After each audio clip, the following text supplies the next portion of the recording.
வகுப்பு தமிழ் பெயர்ச்சொல். மரம், பள்ளிக்கூடம், சித்திரை, கிளை, இனிப்பு, பாடுதல். இந்த சொற்கள் எல்லாம் நம்ம பார்த்தோம்னா இது எல்லாமே பெயரை குறிக்கின்ற சொற்கள் தான்.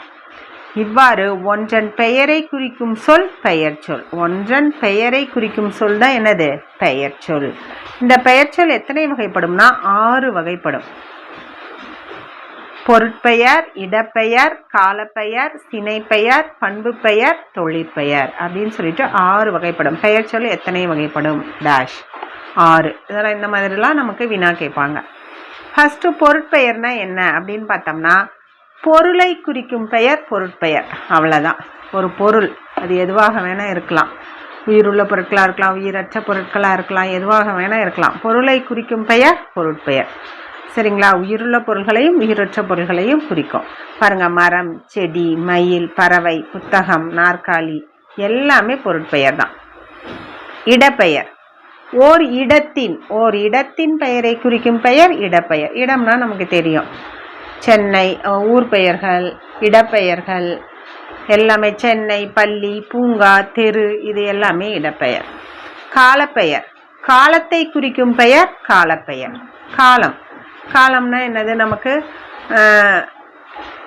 நிமிடங்கள், வருடங்கள், மாதங்கள், பருவ காலங்கள் இருக்குது. எல்லாமே காலப்பெயர்கள் தான். பாருங்கள், நிமிடம், நாள், வாரம், சித்திரை, ஆண்டு எல்லாமே காலப்பெயர்கள் தான். நம்ம நிமிடம் டைம் கணக்கு வச்சு பண்ணுறது எல்லாமே காலப்பெயர்கள் தான்.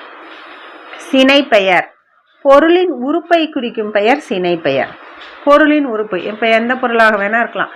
ஒரு மரம் எடுத்துக்கிட்டோம்னா கிளை, வேர், தண்டு, இலை, காம்பு எல்லாமே சினைகள் தான். நம்ம மனிதனை எடுத்துக்கிட்டோம்னாலும் கண், காது, கை, மூக்கு, வாய் எல்லாமே நம்ம உடம்புல இருக்கிற உறுப்புகள் எல்லாமே சினைகள் தான். ஒரு செடியை எடுத்துக்கிட்டாலும் அப்படி தான். அதுக்கு பெயர் தான் சினைப்பெயர். பண்பு பெயர் பொருளின் பண்பை குறிக்கும் பெயர் பண்பு பெயர். பொருளின் பண்பை குறிக்கும் பண்பு. இப்போ ஒரு நாற்காலி இருக்குன்னா அது என்ன வடிவத்தில் இருக்குது அப்படிங்கிறது. சதுர நாற்காலி, வட்ட முக்காலி, வட்ட கண்ணாடிகள், சதுர புத்தகங்கள் இந்த மாதிரி. இப்போ புத்தகங்கள்னால் அது என்ன வடிவத்தில் இருக்கோ அதை மென்ஷன் பண்ணி சொன்னோம்னா அதுதான் பண்பு. சரிங்களா? வட்டம், சதுரம், செம்மை.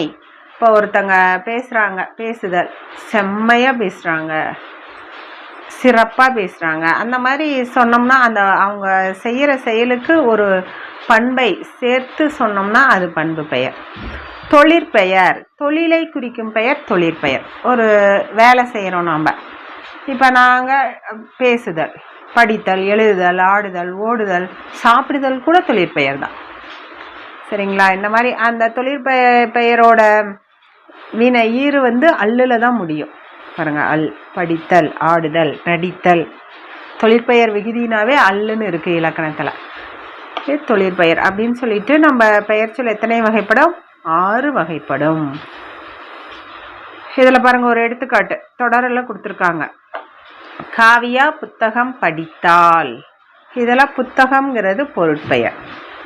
காவியா பள்ளிக்கு சென்றால். பள்ளிங்கிறது இடப்பெயர். காவியா மாலையில் விளையாடினாள் காலப்பெயர்.